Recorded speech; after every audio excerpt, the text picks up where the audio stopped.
Gentleman's recognized. Thank you, Mr. Speaker, and I thank the gentleman for yielding the time. Mr. Speaker, I rise in opposition to H.R. 3109.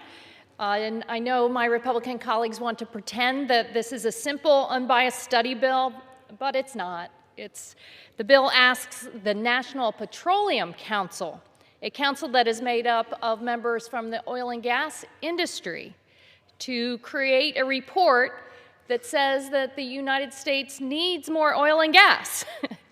I fear that what this is a recipe for is higher electric bills, higher costs for hardworking Americans who already are being crushed by higher bills. There are unbiased public servants who could write this report, for example, at the Department of Energy. But of course, Elon Musk and the Trump administration has pushed out more than 3,500 public servants there, and as a result, the Department of Energy is in trouble. The department has even had to ask external lawyers for things like defending against challenges relating to their illegal cancellations of projects across the country.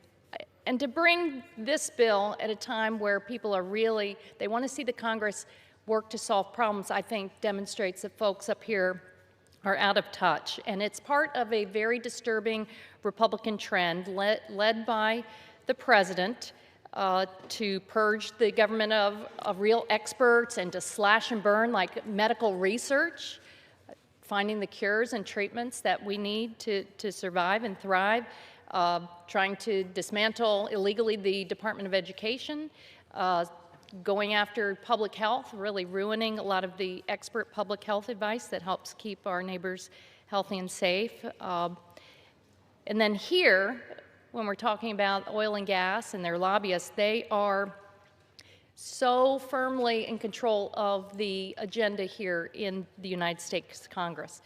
And I just think my colleagues are not solving problems, and watching the president just remain out of touch is so painful to people back home. They feel betrayed. You know, even during the Republican shutdown, where the president was he focused on trying to negotiate a solution there, trying to take us out of the healthcare crisis? No, he was giving the White House a makeover. He tore down the entire East Wing to make way for a 90,000 square foot, $300 million ballroom funded by corporations that have a lot to gain monetarily. Had Great Gatsby parties at Mar-a-Lago with dancing girls. It's just mind-boggling. But back to electric bills. Let's not forget last year President Trump convened oil industry executives and lobbyists at his home to ask for $1 billion for his presidential campaign. Well, now they're coming to collect. Even after almost 2 months when Speaker Johnson had the House of Representatives shut down because he didn't want to find a solution to rising health care costs, and he wanted to avoid a vote to release the Epstein files, we could have been focusing on, behind the scenes, some ways to lower cost and solve real problems. But they continue to bring bills like this, a study on how we produce more oil and gas. And here's the connection to higher bills.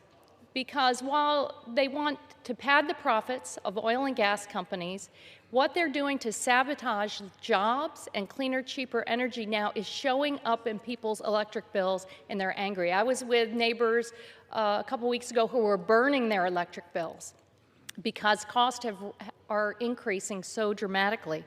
Why? On January 20th, the president froze federal leasing for wind projects and blocked permits for projects that had already been approved. On February 5th, the Army Corps of Engineers halted permits for 168 renewable energy projects on private lands. In March, as part of his tariff war, he imposed a 10% tax on energy imported from Canada, hitting Midwestern states with higher gas prices. In April, the Trump administration abruptly fired the entire staff overseeing the low-income Home Energy Assistance Program, which helps working families for their utility bills. And weeks later, the White House proposed cutting it entirely. In May, the Secretary of Energy ordered an old Michigan coal plant to stay online forcing the company to spend nearly $1 million a day, costs that are passed on to families across the Midwest. In June, the Trump administration's EPA proposed a rule to allow coal and gas power plants to emit unlimited amounts of climate pollution, locking us into a dirtier and more expensive future. In July, Republicans have passed their big ugly bill, which will saddle American families with price hikes of at least $110 next year and up to $4,000 annually within a decade.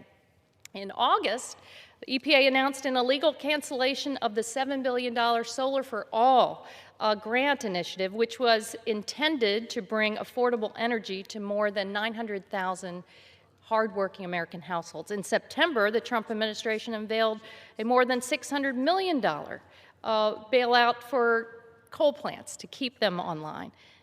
In October, while shutting down the government to deny Americans access to affordable health care, the White House tried to claw back billions in clean energy funds. These actions are costly, and American families deserve better.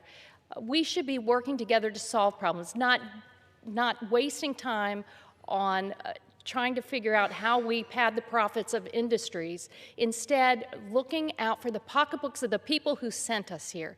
People deserve better. Hardworking Americans expect better of this Congress. And I hope that we can send a message on this bill and the next one that we're not going to put up with it anymore. We want real solutions to lower the cost of living. Thank you, and I yield back my time.